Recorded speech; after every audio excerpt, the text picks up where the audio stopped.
पहला चुनाव था चेयरमैन और नगर पंचायत के तौर पर, और पहले चुनाव में आप जीते। थोड़ी परेशानी ज़्यादा झेलनी पड़ रही क्या? मैं सुंदर कपड़ा पहन लिया और महंगी गाड़ी ले लिया, इससे भी उनको बहुत जलन हो रही है। आप ईओ का ट्रांसफर ही करवाने पहुंच गए थे? हाँ, मैं जब कि आपने चुनाव के बाद अच्छी खासी संपत्ति बनाई, आपने स्कॉर्पियो गाड़ी ली, ये चुनाव के बाद ही लिया? आरोप ये भी है कि आपने पीएम मोदी और सीएम योगी को गाली दी, ये सही है? ऐसा है, आपने कहा कि ईओ की तरफ से आपको जान से मारने की धमकी दी गई, इसका कोई साक्ष्य आपके पास? ऐसे वार्ड है जहाँ पर दलित भी आपके खिलाफ कुछ बातें कर रहे थे क्या? हाँ, ये इसको मैं कबूल कर रहा हूँ। तो आपको नहीं लग रहा है कि पहला ही चुनाव था, आप चुनाव जीते भी और इतना झमेला हो गया, लगता नहीं यार कहाँ फंस गया?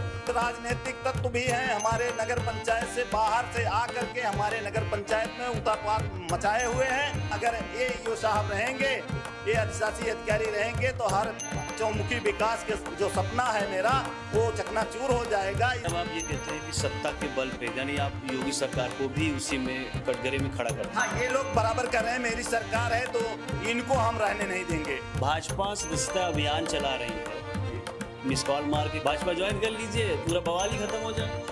ये मेरी नैतिकता में नहीं है। आगे क्या आपकी तरफ से मंशा है? आप लड़ाई लड़ते रहेंगे या कुछ बीच का भी सोल्यूशन आप देखते हैं? देखिए, नमस्कार, आप देख रहे हैं न्यूज़ बुक 24, मैं हूं अर्पित आलोक मिश्रा। आज हम प्रतापगढ़ जिले के ढखवा नगर पंचायत में, हमारे साथ हैं ढखवा नगर पंचायत के चेयरमैन अशोक त्यागी जी। हमारा इनके पास आने का जो मकसद वो ये भी है कि ढखवा नगर पंचायत को लेकर तमाम सोशल मीडिया पर तमाम वीडियो देखने को मिले हैं जिसमें अशोक त्यागी जी पर बड़े आरोप लगाए गए हैं। आरोप संपत्ति को लेकर हैं, आरोप वार्ड में काम न कराने को लेकर है, आरोप ये भी है कि वो सपा के जो सदस्य हैं, समर्थित सदस्य हैं, उनका काम होता है, भाजपाइयों को नहीं होता है। लेकिन ये एक पक्षी जो भी आरोप आपने देखे, उसका दूसरा पक्ष जानना बहुत ज़रूरी है, और इसीलिए हम अशोक त्यागी जी के पास आए हैं और उनसे जानेंगे आखिर उनका पक्ष क्या है। आपका स्वागत। धन्यवाद पत्रकार महोदय, क्योंकि नगर पंचायत की जो मुख्य समस्या है उसको जन जन तक पहुंचाने के लिए आप अपनी जिम्मेदारी लेते हुए जो हमारे यहाँ चल के आए हैं, इसके लिए हमारी तरफ से आपका बहुत बहुत स्वागत है। देखिए, ढखवा का पहला चुनाव था चेयरमैन और नगर पंचायत के तौर पर, और पहले चुनाव में आप जीते। थोड़ी परेशानी ज़्यादा झेलनी पड़ रही क्या? नहीं, ये तो है, लेकिन हमारे होते हुए नगर पंचायत में किसी भी प्रकार का अन्याय नहीं होने पाएगा। हम बाखूबी अपनी जिम्मेदारी को निर्वहन करते रहेंगे, यही मेरा पहला लक्ष्य है। ठीक है, आप अन्याय नहीं होने देंगे, लेकिन आप पर तो बहुत सारे आरोप लग गए, वो भी 1-1.5 साल में ही। ये सारे आरोप बिल्कुल निराधार है, इसमें कोई तथ्य नहीं है, आधारहीन है, इसमें किसी के पास कोई सबूत नहीं है। हाँ, ये है कि मैं दलित समाज से हूँ और समाजवादी पार्टी से प्रत्याशी रहा और भारी अंतर से जीता हूँ, इसलिए विरोधियों को मुझको देखने की क्षमता नहीं है। मुझे देख करके बहुत जलन होती है कि ये एक दलित जाति का हमारे बीच में चेयरमैन की कुर्सी पे बैठ रहा है, इसलिए हमसे बहुत घृणा रखते हैं। सीट तो शेड्यूल कास्ट ही आई थी, तो आप ही लोगों में से कोई लड़ता। जी। जो आरोप आप पर लगे, अगर उन आरोपों में हम बात कर लें बारी बारी से, आरोप ये भी लगाया गया कि आप कमीशन भी ले रहे हैं, तो इस पर क्या कहेंगे? आपका ऐसा कोई मतलब प्रमाण नहीं है, ना ऐसा कोई तथ्य है। हमारी लड़ाई जो है नगर पंचायत के न्याय के लिए है और भ्रष्टाचार मुक्त करने के लिए है, क्योंकि मैं जगह जगह इनके ठेकेदारों द्वारा किया गया जो काम है वो जो है गुणवत्ता विहीन है और जो है मानक के अनुरूप काम नहीं हुआ है, उसी का विरोध मैं करता रहा। इसलिए अधिशासी अधिकारी महोदय मेरा हर कदम पर अपमान करते और शोषण करते चले आ रहे हैं। अधिशासी अधिकारी और आपकी बन नहीं रही, आपको क्या लगता है कि अधिशासी अधिकारी खुद के ही दम पर या बल पर आपसे इस तरीके का क्लैश चल रहा है आपसे, या फिर उनके पीछे कोई है? नहीं, ऐसा इनके उत्पीड़न से और जिस तरह से मेरा उपहास और मेरा अपमान करते हैं, हमको नहीं लगता कि ये सिर्फ अपनी ही मर्जी से करते हैं। अपमान? अच्छा, किसको ने? और उसमें जो है हम यही समझ रहे हैं कि हमारे जो 2-3 सभासद हैं और कुछ राजनीतिक तत्व भी हैं हमारे नगर पंचायत से बाहर से आकर के हमारे नगर पंचायत में उतापात मचाए हुए हैं, जो हमें कदम कदम पे अपमानित भी कराते हैं। और ईओ साहब ने अपनी मर्जी से यहाँ के जो स्टाफ कर्मचारी रखे हुए हैं सब अपने मन मुताबिक रखे हैं, जो मेरी एक भी नहीं सुनते, उनके हिसाब से सारे कार्य संचालन किए जाते हैं। इसलिए जनता में हमारा उपहास हो रहा है, हमारी निंदा हो रही है। ये बताइए, आप कह रहे हैं आपसे कुछ पूछा नहीं जाता काम को लेकर। लास्ट बैठक जो हुई थी नगर पंचायत ढखवा की, वो कब हुई थी? लगभग 1 साल पहले। 1 साल तक कभी बैठक ही नहीं हुई अभी? जी, 1 साल पहले बैठक कराए थे, तब से ना बैठक करा रहे हैं, ना डीपीआर ले रहे हैं, ना कोई सलाह ले रहे हैं, ना तो सभासदों से कुछ काम पूछा जा रहा है। उल्टे जो है हमारे साथ जो सभासद हैं उनको तरह तरह से धमकी, उत्पीड़न, और उनके यहाँ अगर पेड़ पौधे लगे हैं तो कटवा दिया जाता है, अगर सरकारी जमीन पे थोड़ा बहुत उनका कब्जा भी है तो उनका हटाने का पूरा बंदोबस्त किया जा रहा है। आप 1 साल से आप कह रहे हैं बैठक नहीं, तो 1 साल आपने क्या किया? मतलब कार्यालय जाते थे या नहीं जाते, क्या करते? मैंने शासन प्रशासन को रजिस्ट्री के माध्यम से स्वयं उपस्थित होकर के लिखित शिकायत करते चले आ रहे हैं, सारा अभिलेख मेरे साथ है, लेकिन कोई सुनवाई नहीं हो रही है। ये 2-2, 3-3 महीने का वेतन अभिलेख प्रस्तुत नहीं करते हैं, जिसके तहत अभी 2 महीने से कर्मचारियों का वेतन रोक करके, और इनकी मंशा है हमारे खिलाफ उनको भड़का करके धरना दिलवाना है। इसलिए बार बार मांगने के बाद भी अभिलेख प्रस्तुत नहीं किए जा रहे हैं। आपने एक आरोप ये भी लगाया था, आपको शायद जान से मारने की धमकी भी दी गई? जी जी, किसके द्वारा? ऐसा है कि ईओ साहब 2 जुलाई को हमारे यहाँ आए और जो इनके ठेकेदार मानक विहीन कार्य किए हैं, मैंने वेतन उनका जो है भुगतान रोक दिया है।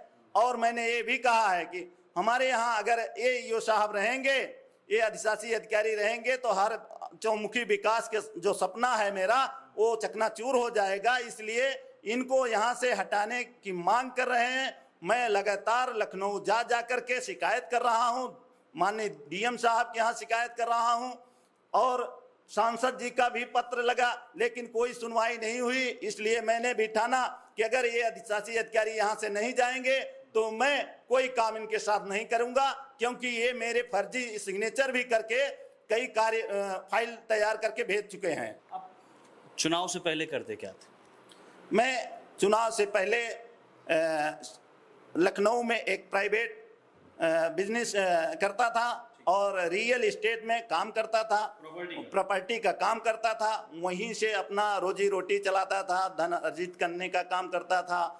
और आपको ये भी बता दें कि चुनाव से पहले मेरे पास गाड़ी थी, मेरा घर बना हुआ था, हाँ, तमाम सुख सुविधा हमारी थी। लेकिन एक दलित होने के नाते कुछ लोग, एक सभासद भी हैं सूरज मिश्रा जी, उनके परिवार से सभासद हैं, लेकिन एक दलित की ना तो वस्त्र पहनने की उनको मतलब वो खुशी है, हमारा वस्त्र देख के ईर्ष्या करते हैं, महंगी गाड़ी, सुंदर कपड़ा, ये तमाम यहाँ के जो ऐसे सामंतबाजी विचारधारा के लोग हैं यहाँ तक टिप्पणी करते हैं। अगर मैं सुंदर कपड़ा पहन लिया और महंगी गाड़ी ले लिया तो इससे भी उनको बहुत जलन हो रही है।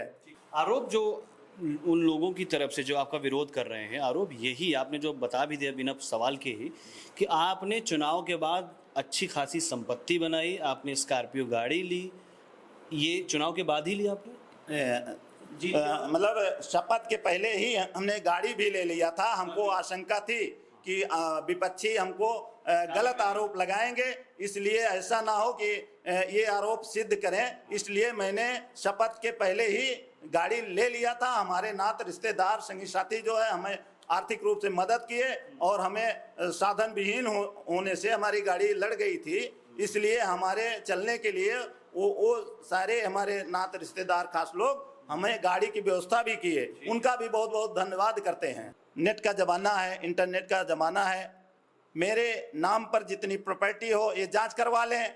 अगर चुनाव के बाद कोई संपत्ति मैं खरीदा हूं तो उसकी जांच करा दें, अगर सही पाई जाती है तो मुझको ये हमारे पद से हटा दें। लेकिन मुझे दुख है कि हमारे विरोध में जो हमसे जलन द्वेष रखते हैं मुझको देखना नहीं पसंद करते, मेरा कपड़ा, मेरा गाड़ी, मेरा घर नहीं पसंद करते हैं। वो झूठा आरोप लगा करके मेरी लोकप्रियता को खत्म करना चाहते हैं। आज भी आपकी आय का स्रोत वो प्रॉपर्टी का ही है? जी जी, अभी काम करते हैं आज? हाँ, थोड़ा बहुत, अब पूरा समय नहीं दे पाते, लेकिन ये है कि हमारा पुराना बिजनेस है, ठीक है। कुछ लोग उसमें लगे भी रहते हैं, अपना पार्टनरशिप पे करते रहते हैं। ठीक है। हाँ, लेकिन उतना समय नहीं दे पाते। आरोप ये भी है कि आपने पीएम मोदी और सीएम योगी को गाली दी, ये सही है?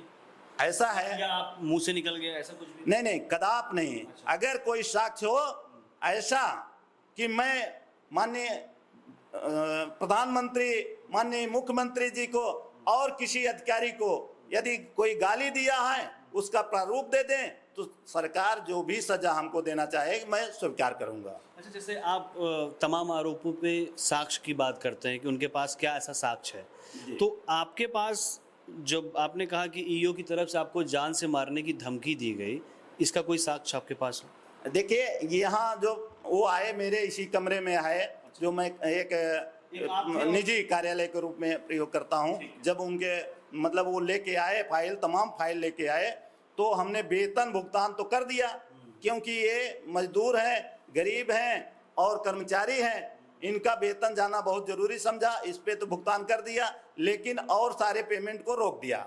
उसी पे आग बबूला होकर के मुझको धमकी देने लगे। दो ही लोग थे? हाँ, नहीं, एक धर्मेंद्र कुमार अमृतलाल थे, एक हमारा भांजा भी है, मौके पे थे, जो आपको धमकी दी? जी जी जी। ठीक। आपके खिलाफ ये कहा जा रहा है, कुछ वीडियो में मैंने भी देखा है, लोग, जनता तो देख ही रही है ढकवा की, कहा जा रहा है कि अगर चीज़ें नहीं मानी गई तो वो सड़कों पर उतरकर उग्र प्रदर्शन करेंगे। तो आपको नहीं लग रहा है कि पहला ही चुनाव था, आप चुनाव जीते भी और इतना झमेला हो गया, लगता नहीं यार कहाँ फंस गया? नहीं नहीं, हमको ये सब नहीं लगता, क्योंकि जनता ने हमको प्रतिनिधि बनाया है, बहुत बड़े अंतर से जिताया है, इसलिए मैं गर्व करता हूं कि जनता ने हमको जो सम्मान दिया है, जो जिम्मेदारी दिया है, मैं उसको बाखूबी निभाता रहूंगा। जब तक मैं जिंदा रहूंगा उस जिम्मेदारी से नहीं भागूंगा, इसलिए ये संघर्ष जारी रहेगा। यहाँ का उत्पाती लोग जो है, जो जाति मानसिकता से ग्रसित हैं, जो मुझे उस पद पे देखना नहीं चाहते हैं, मैं उनको बताना चाहता हूं कि जनता ने जो सम्मान हमको दे दिया है, आपसे कोई मतलब नहीं है। आप तो पहले विरोधी थे, आज भी रहेंगे। जैसे आपकी तरफ से भी बातें, आपका पक्ष हो गया, आपने बात रखी, वो तो उनकी तरफ से पक्ष आ ही रहा है, आगे क्या है? क्या पूरे 5 साल इसी तरीके से क्लैश होता रहेगा, विरोध होते रहेगा और जनता पिसती रहेगी? उसका तो नुकसान ही होगा। अगर आप दोनों पक्षों, जो भी दो पक्ष बन चुके हैं, दो धड़े बन चुके हैं, आगे क्या आपकी तरफ से मंशा है? आप लड़ाई लड़ते रहेंगे या कुछ बीच का भी सोल्यूशन आप देखते हैं? देखिए, मैं यही सोच रखा हूं कि इस नगर पंचायत में मेरे होते हुए किसी प्रकार से अन्याय नहीं होने पाएगा, अनियमितता नहीं बरती जाएगी, भ्रष्टाचार नहीं पनपेगा। ये मैं जिम्मेदारी अपना निभाऊंगा। ये चाहे हमको रहने दे, चाहे ना रहने दे, हम अपने दायित्व से कभी विमुख नहीं होंगे। भाई ठीक है, सत्ता इनकी है, हम इसको बाखूबी जान रहे हैं। ये लोग सत्ता के बल पे मेरा उत्पीड़न कर रहे हैं, मेरा जाति उत्पीड़न कर रहे हैं। आप ये कहते हैं कि सत्ता के बल पे, यानी आप योगी सरकार को भी उसी में कटघरे में खड़ा करते हैं? हाँ, ये लोग बराबर कर रहे हैं। मेरी सरकार है तो इनको हम रहने नहीं देंगे, इस कुर्सी पर बरकरार नहीं रहने देंगे, क्योंकि मेरी सत्ता है। या तो मेरे कहने के हिसाब से काम करें, या जो अधिशासी अधिकारी कह दे उस पे नकारे ना, तब तो ठीक है, लेकिन ऐसा संभव नहीं है। ऐसे वार्ड है जहाँ पर दलित भी आपके खिलाफ कुछ बातें कर रहे थे क्या? हाँ, ये इसको मैं कबूल कर रहा हूं, क्योंकि इस पे यही है, आपको बता दिया कि अधिशासी अधिकारी और इनके कर्मचारी और इनके जो पर्सनल सेक्रेटरी हैं, इनके द्वारा जो डीपीआर दिए गए हैं, उसी डीपीआर का खेल है कि दलित बस्तियों में एक भी काम नहीं होने देते। मैं आदेश भी करता हूं और प्रस्ताव भी देता हूं, लेकिन ये लोग जबरदस्ती वहां काम नहीं होने देते। इसलिए दलित समाज के लोग पढ़े लिखे कम होते हैं, महिलाएं हमारी जो है थोड़ा सा कम पढ़ी लिखी हैं, इसलिए उनको जा करके गुमराह कर रहे हैं। पहले उनको मीटिंग लेकर उनको पहले बहकाते हैं, उनको अपनी बात से अपने अंदर मोड़ लेते हैं, तब जो है उनसे उनके सामने रूबरू होते हैं। आप कह रहे हैं दलित कम पढ़े लिखे होते हैं, आप भी तो ठीक ठाक पढ़े लिखे जी जी जी, इंटर। किया हुआ है। जी जी अच्छा, भाजपा सदस्यता अभियान चला रही है, जी। मिस कॉल मार के भाजपा ज्वाइन कर लीजिए, पूरा बवाल ही खत्म हो जाए। ये मेरी नैतिकता में नहीं है। सिद्धांत वाले। मैं अपने सिद्धांत से डिगूंगा नहीं। मैं तो खुश हूं कि पहली बार मेरा इतिहास में नाम हो गया कि ढकवा का चेयरमैन अशोक त्यागी रहेंगे, इसलिए मुझे बहुत खुशी है।